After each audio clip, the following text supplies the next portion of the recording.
Good evening, everybody. అందరికీ good evening. Today, the title of the message is Humiliation of the Proud. గర్వపు వ్యక్తులు ఎలాగైతే ఇతరులని కించపరుస్తారో దాని గురించి, అవమానపరుస్తారో దాని గురించి నేర్చుకుందాం. God humiliates the proud before the humble. దేవుడు ఎవరైతే గర్విష్ఠులు ఉన్నారో వారిని దేవుడు ఎవరైతే హంబుల్గా ఉన్నారో వారి ఎదుట వారిని కింద పరుస్తూ ఉంటారు. So basically God will do it in the hands of the humble people. He will humiliate the people who are proud.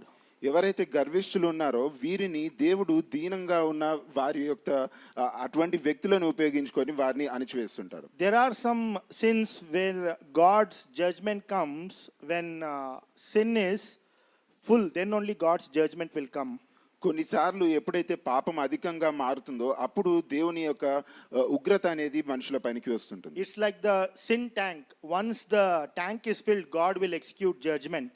అది ఎట్టి రీతిగా ఉంటుందంటే ఒక పాపంతో నిండి ఉన్న ఒక ట్యాంక్ వలె ఉంటుంది. ఎప్పుడైతే ఆ ట్యాంక్ నిండిపోతుందో అప్పుడు ఆ యొక్క దేవుని యొక్క ఉగ్రత అనేది మన పైనకి వస్తుంది. It can be on a person or it can be on a nation. ఒక రాజ్యం పైన కానీ అవ్వచ్చు, లేదా ఒక సాధారణమైన వ్యక్తి పైన కూడా అవ్వచ్చు. There are some sins where one sin can instantly fill the sin tank. కొన్ని పాపాలు ఎట్టి రీతిగా ఉంటాయంటే ఆ ఒక్క పాపం అయినప్పటికీ కూడా ఆ యొక్క ట్యాంక్ ని పూర్తిగా నింపివేసే రీతిగా ఉంటుంది. And in no time God's judgment will be executed.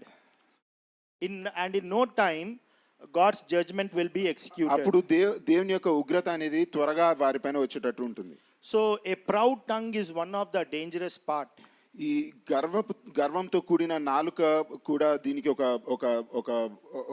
ఒక దానిగా ఉంటుంది, which can bring quick judgment. దేవుని యొక్క ఉగ్రత మన పైనకి త్వరగా వచ్చేరానికి.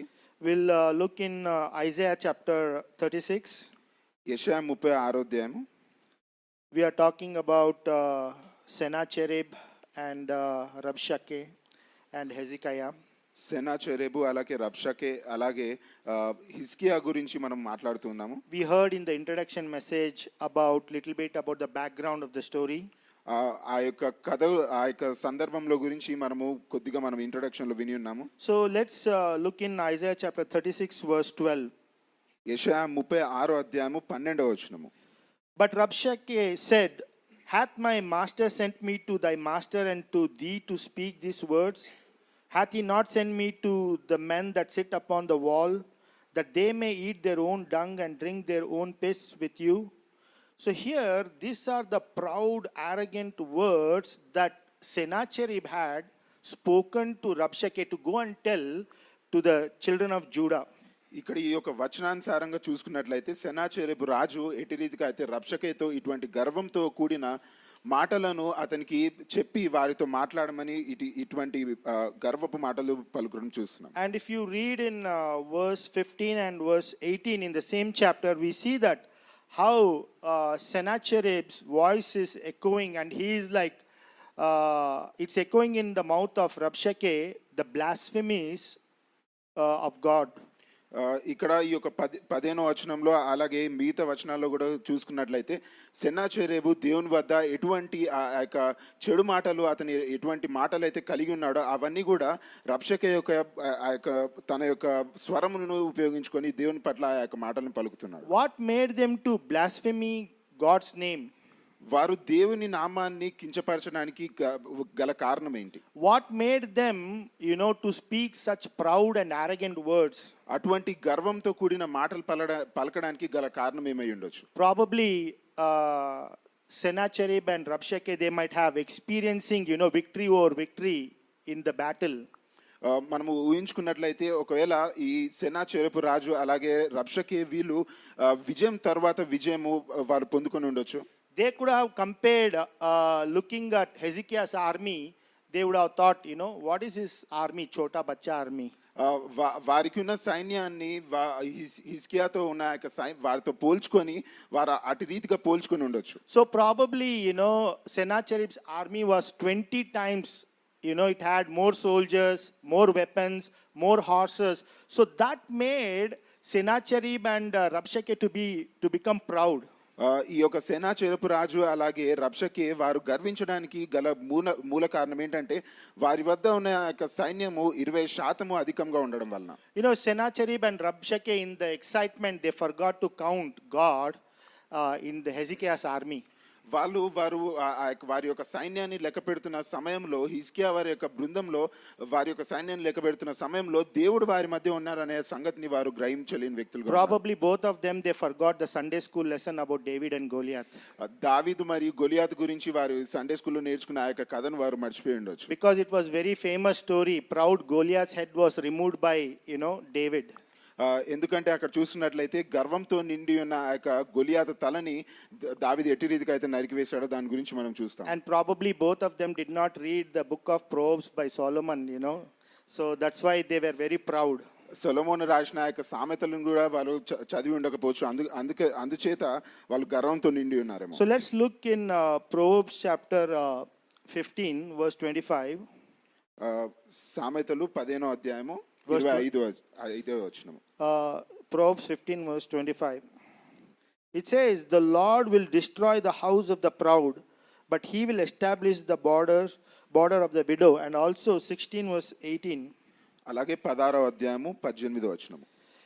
Pride goeth before destruction, and a haughty spirit before a fall. So here when Sennacherib was counseling Rabshakeh, all the proud words and blasphemies towards God, that immediately reached heaven. ఇక్కడ సెనాచెరపు రాజు ఆ యొక్క దేవుని పట్ల అటువంటి చెడు మాటలు కలిగి అతనికి రబ్షకే రాజుకి ఎట్టి రీతిగా అయితే చెప్పినాడో ఆ మాటలు వెంటనే పరలోకానికి చేరడం మనం చూస్తాం. Instantly the sin tank got filled. వారి యొక్క పాపంతో నిండిన ఆ యొక్క ట్యాంక్ అనేది వేగంగా అది నిండిపోయింది. God had to pronounce judgment on both Sennacherib and Rabshakeh. అదే రీతిగా దేవుడు కూడా వేగంగా తన యొక్క ఉగ్రతని రబ్షకే మరియు ఆ యొక్క సెనాచెరపు రాజుల పైన పలకడం చూస్తాం. In Isaiah chapter 37 verse 36, if we see that, we all know about the story how, the angel of the Lord goes and kills 185,000 soldiers of Sennacherib. అక్కడ యెషయా గ్రంథం 37వ అధ్యాయము 36వ వచనంలో కనుక చూసుకున్నట్లయితే సెనాచెరపు యొక్క సైన్యములో ఉన్న 185,000 మందిని ఎట్టి రీతిగా అయితే దేవుని యొక్క ఆ యొక్క దూత వచ్చి ఎట్టి రీతిగా అయితే వారిని హతం చేశారో దాని గురించి మనం అక్కడ చూస్తాం. In verse 38 we see how Sennacherib's own sons, they killed, Sennacherib. 38వ వచనంలో కూడా ఆ అధ్యాయంలో కనుక చూసుకున్నట్లయితే సెనాచెరపు యొక్క తన యొక్క సొంత కుమారులే వారి సెనాచెరబుని హతం చేయడం మనం చూస్తాం. In Psalms chapter 33 verse 16, I'll read for you. It says 33వ కీర్తన 16వ అధ్యాయం 16 to 19, how beautifully it says, there is no king, 33:16 33వ అధ్యాయము 16వ వచనం నుంచి 19వ వచనం వరకు. There is no king saved by multitude of an host. A mighty man is not delivered by much strength. An horse is a vain thing for safety. Neither shall he deliver any by his great strength. Behold, the eyes of the Lord is upon them that fear him, upon them that hope in his mercy, to deliver their soul from death and to keep them alive in famine. Here we see, it's waste to count, the horses, the armies, the weapons, because God is the one whom we need on our side. ఆ యొక్క సైన్యంలో మనకి ఎంత అధిక బలం ఉన్నప్పటికీ కూడా ఆ యొక్క సైన్యం ఉన్నప్పటికీ కూడా వారందరూ కూడా మనకి ఎటువంటి రీతిగా మనకి సహాయం చేయని రీతిగా ఉంటారు. కానీ దేవుడు మన పక్షంలో లేకపోతే అవన్నీ కూడా వ్యర్థమే. Proud people are the one who don't want to make God as their strength. ఎవరైతే గర్విష్ఠులు ఉన్నారో వారు దేవుణ్ణి వారి యొక్క పైన అధికారిగా ఉండాలని వారు కోరుకోరు. They don't want God to be their security. They don't want God to be their provision. వారు గర్విష్ఠులు ఎవరైతే ఉన్నారో దేవుడు వారికి వారి యొక్క అక్కర్లు తీర్చే రీతిగా అలాగే వారిని కాపలా కాల్చే రీతిగా వారు కలిగి ఉండాలని కోరుకోరు. A proud tongue can reduce a person to dust in no time. ఇటువంటి గర్వంతో కూడిన నాలుక కలిగిన వ్యక్తులు వెంటనే వారు హతమార్చబడతారు. Before he counts his time, he is already in the dust. వారు ఊహించుకున్న రీతిగా వారు మట్టిలోకి హతమార్చబడతారు. You know, in Daniel chapter 4, verse 30, Nebuchadnezzar's proud words were on his mouth. ఇక్కడ దానియేలు 4వ అధ్యాయంలో కూడా మనం గ్రహించినట్లయితే నెబుకద్నెజరు ఎలాగైతే గర్వంతో కూడి తను ఎట్టి రీతిగా అయితే తన యొక్క గర్వపు మాటలు పలికాడో మనం అక్కడ చూస్తాము. His words were still, he did not complete the sentence. He was almost, transformed, almost like an animal. అతను తన యొక్క గర్వపు మాటలు ఏవైతే అతను కలిగి ఉన్నాడో వాటిని పూర్తిగా పలకకు మునుపే దేవుడు అతన్ని ఒక పశువుగా అతన్ని మార్చివేయడం మనం చూస్తాము. So God actually places man, ministers, kings in authority, in position, so that they could serve, they could minister to people. దేవుడు మనకి అధికారాన్ని ఎందుకు ఇస్తాడంటే కావున మనము ప్రజలకి మనము సేవ చేసే రీతిగా ఉండాలని దేవుడు మనకు అధికారాన్ని ఇస్తాడు. That's what it says in Daniel chapter 20 verse 21. God is the one who sets up kings. అదే రీతిగా దానియేలులో కూడా మనం చూసినట్లయితే దేవుడు అధికారులని రాజులని దేవుడు మాత్రమే నిర్మిస్తాడు అని అక్కడ వచనాలు చూస్తాం. It is God who gives position, authority, power, wealth, strength, health, everything. It comes from God. బలము కానీ అధికారం కానీ మనకి ఏ విషయం అయినప్పటికీ కానీ మనకి దేవుని వద్ద నుంచి మనం కలవగలుగుతాం. So that we can thank God and acknowledge God's provision and be responsible, in whatever position God has given. తద్వారా దేవుడు ఇచ్చిన అక్కర్లను ఆ యొక్క విషయాలను బట్టి దేవుడిని మనం మహింపరచడానికి దేవుడు ఇచ్చిన అధికారం ద్వారా తన యొక్క సేవ చేయడానికి దేవుడు మనల్ని ఉపయోగించుకుంటాడు. If people become proud and arrogant, God has a way, to humble them.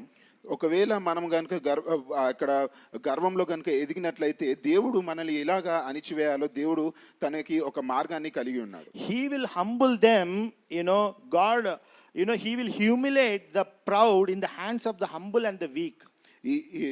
ఎవరైతే గర్విష్ఠులు ఉన్నారో గర్విష్ఠులని దేవుడు దీనపు స్వభావం కలిగిన వ్యక్తులను ఉపయోగించుకొని వారిని అణిచివేసే రీతిగా ఉంటాడు. So in the book of Esther we see, Haman, he wanted, to kill Mordecai. He was so proud because Mordecai would not bow down before him. So he was so proud. అక్కడ ఎస్తేరు గ్రంథంలో కూడా మనం గ్రహించినట్లయితే హామాను మొర్దెకైని హతం చేయాలనుకుంటాడు. ఎందుకంటే Mordecai తన హామాను వద్ద వచ్చి తనకి నమస్కరించలేదని. And then we see the story, everything, Mordecai, Haman gets humiliated at the hands of Mordecai. అక్కడ చూసినట్లయితే మొర్దెకై యొక్క